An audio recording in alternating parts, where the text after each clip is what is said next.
Hey, fight fans, thanks for joining us and welcome to The Weigh-In, the show that spotlights the latest MMA bouts and the topics surrounding the sport. I'm Dorian, Mr. MMA Hernandez, and with me as always is Nathan Tyrone.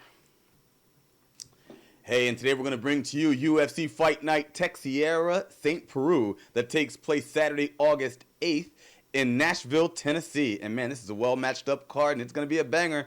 Take it away, Mr. MMA. Oh, heck yeah. I'm definitely labeling this card the Rock'em Sock'em card if everybody comes in premier form. But we're going to start with the prelims. It's going to have a first fight in the bantamweight division. It's going to have the number 14th ranked Frankie versus Zohan Kukai. I'm going to start with Sens first. He's 10-2 in his overall MMA career, but is only 2-0 in the UFC, with his last win coming in February of this year with the unanimous decision over Uriah. That's right. Kukai is 13-2 in his overall career, but is only 1-0 in the cage while winning his debut in June of this year over Danny Martinez in unanimous decision. And if you guys have been keeping up with our shows, I was actually going with Danny Martinez in that fight. So Kukai put on an awesome performance. But my weigh-in, I'm going to go with Frankie Sens. Even though Kukai looked great in his debut, I've seen more of Sens in the cage, and ultimately I feel that the unanimous decision win over Yuri Alcantara has to say something. Yeah, Alcantara is not a joke. He's a tough guy, and Sens is super fast and super strong, and you know, he's got excellent handwork. Fast leather that you're gonna see. Fastest leather you're gonna see. I think he and I both took the stuttering pill today, and so Kukai is cool, you know. And you don't mess with the Zohan, as they say. You know, he's fast, and this is a really well matched fight. I just think Kukai's got a little more growing to do if he's going to be able to really to defeat someone like Sens. So I'm going to agree with Mr. MMA and say that Sens will have his hand in the air. All right, next on the prelims is going to be in the flyweight division. It's going to have Danny Ortiz versus Willie Whoop-Ass Gates. Right. Let's start with Ortiz first. He's 14-4 in his overall MMA career, but is 3-2 in the UFC since his crossover from Strikeforce. His last fight was a loss in November of last year by unanimous decision to Joseph Benavidez. Yeah. Gates is 12-5 in his overall professional MMA career, but is 1-1 in the UFC, with his last victory coming in July of this year over Darryl Montag in a first-round TKO. My weigh-in, I'm going to go with Gates. Even though Montag was on a 2-fight losing streak, a TKO victory over a fighter of his caliber has to say something for Gates, and I think Gates is going to pull out the victory in this one. Yeah, this is another one. This card is just filled with excellent matches. These guys are well matched. Both of them very fast. Both of them are very tough. I, though, have to disagree with Mr. MMA on this one. I believe that the difference will be in Ortiz's hand speed. I believe that his hand speed is enough to edge out and take control of the fight, and I'm going to weigh in that Ortiz is going to have his hand in the air in this one. All right. Next on the fight card is going to be in the women's bantamweight division. And I'm actually kind of surprised that this is not even on the main card, because this fight is definitely going to be an exciting one. It's going to have the number 4 ranked Sarah McMahon versus the number 7th ranked Amanda the Lioness Nunes. I'm going to start with McMahon first. She's 8-2 in her overall professional MMA career. But since coming over from Invicta, is 2-2 in the UFC. But both those losses are to top-tier competition. One of them you already know, Ronda Rousey, the bantamweight champion, and Miesha Tate, the now present number 1 contender. That last loss was in January of this year by the aforementioned Tate by unanimous decision. Let's go with Nunes. Nunes is 10-4 in her overall MMA career, but is 3-1 in the UFC since her crossover from Strikeforce. Her last win was in March of this year over Shayna Baszler by first-round TKO, shortly after Baszler was handed her release from the UFC. But my weigh-in for the winner of this fight, Nunes. I'm going on a little faith here. I mean, but ultimately, Nunes is a ferocious fighter, but with susceptible cardio. So if she can at least control the pace, keep it standing, I think Nunes can pull out a vicious, either a vicious TKO or just a unanimous decision victory. Okay, and anything is possible in the fight game, you know, and that's why we love to watch it. I think McMahon has the upper hand in this one. I think that the level of competition and just her technique in general is more tighter than Nunes. Nunes is riding a hype train. People love to hype her up, and she's feeling herself. You can tell after her last win the way she was feeling herself. But I think she was a little sloppy in that win. And she won to a person who was on their way out, as Mr. MMA said, got the boot. I don't think Nunes is quite technically proficient enough to be able to take McMahon out. I'm going to disagree again with Mr. MMA and say that McMahon is going to win this fight.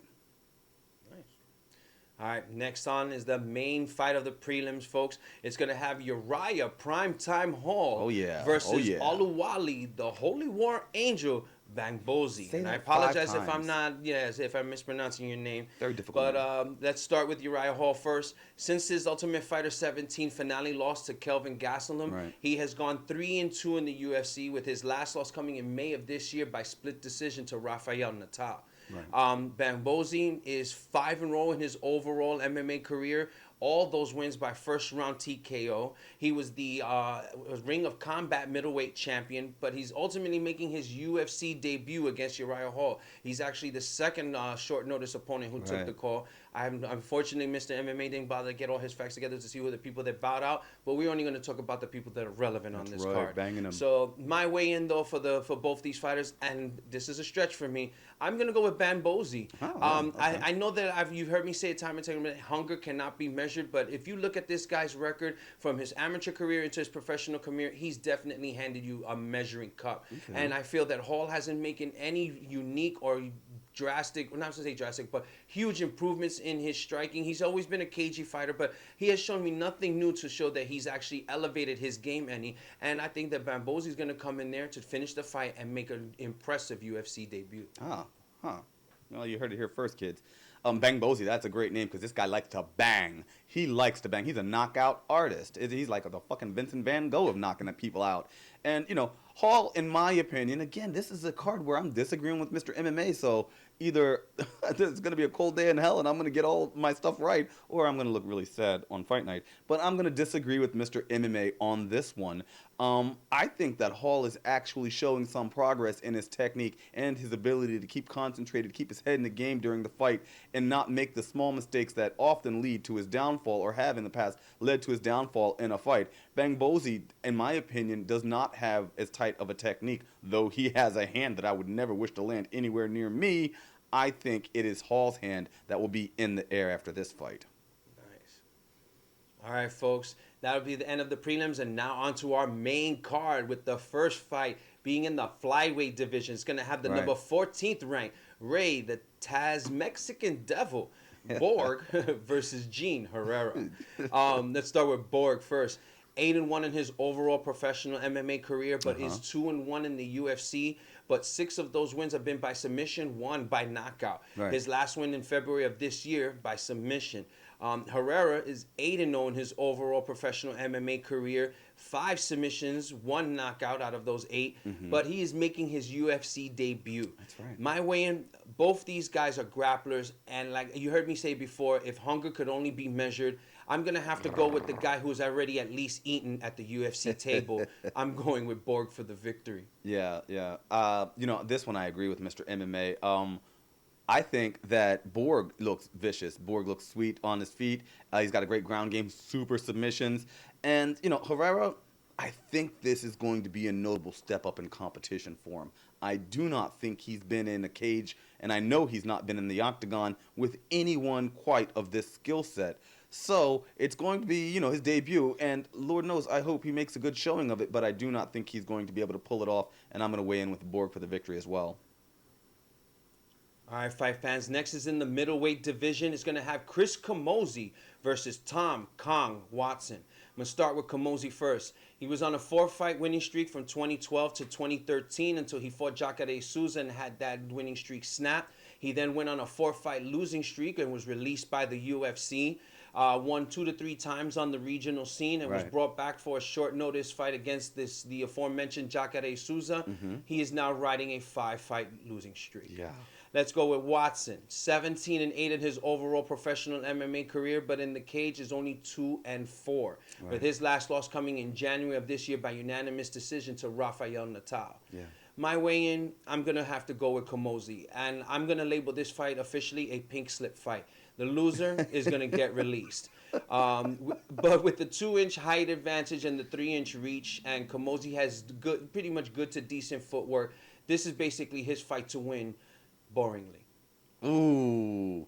You know, I agree. I think that both of these guys have had problems breaking into the upper echelon of the fighting game at the UFC. Both of these guys are riding some hard times, and both of these guys have their back against the wall, like Mr. MMA said, and desperately need this win to keep their jobs. So I'm going to agree with Mr. MMA, though. I think Camozzi's going to take this one also, and I don't think it's going to be a boring fight. Hopefully they keep it an exciting one, but it's one that Camozzi will definitely win. Bring a pillow. Next on the card in the heavyweight division is going to be Jared, the Big Show Rosholt, versus Timothy Johnson. I'm going to start with Rosholt. He's 12-2 in his overall professional MMA career, but is 4-1 in the UFC, with his last win coming in March of this year by TKO over Josh Copeland. Johnson is 9-1 on his overall professional MMA career, but is 1-0 in his UFC, winning his debut in April of this year over Shamil Abdurakhimov by TKO. Yeah. My weigh-in, I'm going to go with Rosholt. Both of these guys are high-level collegiate grapplers. Both of them have good striking, but out of the two, I feel that Rosholt is the more methodical and more refined striker, if that's even possible to say for these heavyweight guys. But ultimately, definitely a more methodical striker. He wants to make sure every shot counts. And Johnson's more of a dirty boxer. And I think even if this even gets gritty and dirty, which Rosholt has faced guys like that, but still, like I said, shown that methodical and more refined striking, paces himself well, he's going to get his hand raised. Okay. And, you know, to a degree, I agree. I've mixed opinions about this one, so I'll get into it. I think that Rosholt is a super accurate puncher, and he is very, very nice on the standing game. You don't want to mess with him, but if anyone's going to mess with him, I think Johnson has a chance. Johnson is ridiculous. He knocks out he gets knockouts about 70% of his wins, and his hands are fast like a flyweight. You never see big guys move this fast. I have to disagree. I don't think all of his contact comes with dirty boxing, though he does dirty box a lot. I think the hand speed of Johnson is what's going to make the difference in this one. The lightning fast hand speed, even though, you know, his opponent's going to have, Russia's going to have brilliant standing defense, will he be able to handle the onslaught? I tend to think not, and I'm going to weigh in with Johnson on this one. Nice. All right, next on the card is going to be in the middleweight division. It has the number 15 rank, Derek Brunson versus Sam Smiling Alvey. Let's start with Brunson. He, since the Strikeforce crossover, has gone 4-1 in the octagon, riding a 2-fight win streak, with that last one coming in January of this year by TKO over Ed Herman.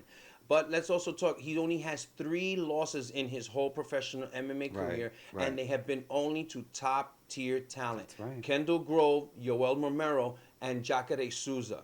Okay, but let's talk about Alvey. Alvey was a contestant on the Ultimate Fighter Team Carwin versus Team Nelson. He was the MFC, the Canadian Promotion Maximum Fighting Championship middleweight champion. In his overall professional career, he is 25-6 with 1 no contest. That one no contest due to rainfall. There's a one to add to the fact, folks, right there. But outside. 3-1 in the UFC cage. Right now, he's riding a 3-fight win streak, and all of those by first-round TKO. That last win coming in May of this year. My weigh-in, I'm going to go with Alvey. I've been watching a lot of Brunson's fights, and the thing is ultimately when he gets into trouble with that striking game, especially with good to elite strikers, he goes to his grappling, and I believe Alvey's not going to be in any way, shape, or form threatened. In fact, like his nickname suggests, he's going to be smiling all the way through it, and ultimately I see him getting his hand raised. Alvey for the win. Oh, okay, yeah. And, you know, Brunson is tough. Brunson's a tough guy, and he's never been taken down in the UFC, so you have that to deal with. He's young, and he's hungry. The big difference is Alvey likes to bang, man. He just likes to get in there and take them to forces with his hands, and he's nice with it. He's really nice with it. Super speedy hands, and it is a significant step up in competition for these guys. But I'm going to agree with Mr. MMA. I think Alvey's going to win this one. I think that...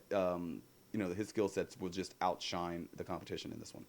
and I want to make sure that it's not going to be a wild fight, but as long as he can dictate the pace, apply the pressure, and keep this fight standing, Right. yeah, Alvey for the win. Yeah. All right, let's go on to our co-main event, folks. It's going to have the number 5 ranked Michael the Menace Johnson versus the number 12 ranked Beneil Dariush in the lightweight division. Nice. Let's start with Johnson. He is 17-8 in his overall professional MMA career. And since his loss in the Ultimate Fighter Season 12 to Jonathan Brookins in 2010, he has gone 8-3 in the UFC, riding a 4-fight win streak right now. That last one coming in February of this year by unanimous decision over Edson Barbosa. Right. All right. Dariush is 11-1 in his professional MMA career, is 4-1 in the UFC. 6 of those wins by submission, 2 by TKO.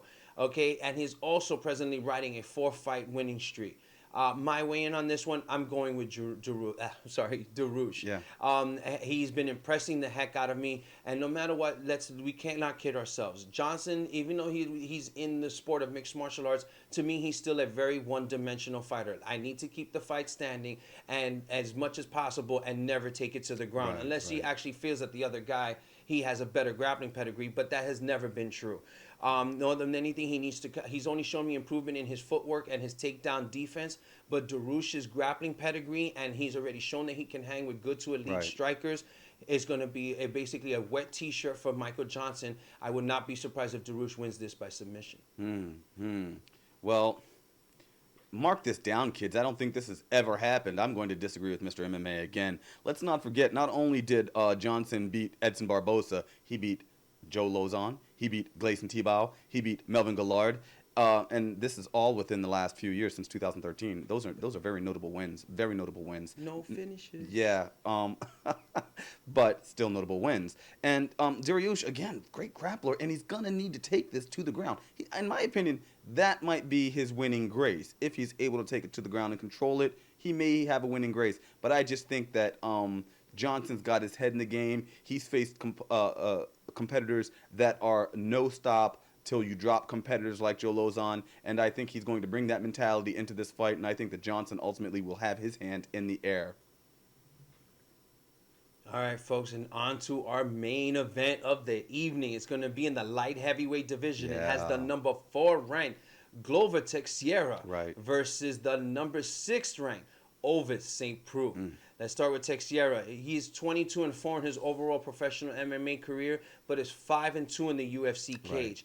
He's presently riding a 2-fight losing streak, but both those losses are pretty much the top-tier competition. One of them to John Jones, if you didn't already know, and the formerly ranked number 6 light heavyweight Phil Davis, who now is in Bellator. His last loss was in October of last year by unanimous decision to the aforementioned Davis.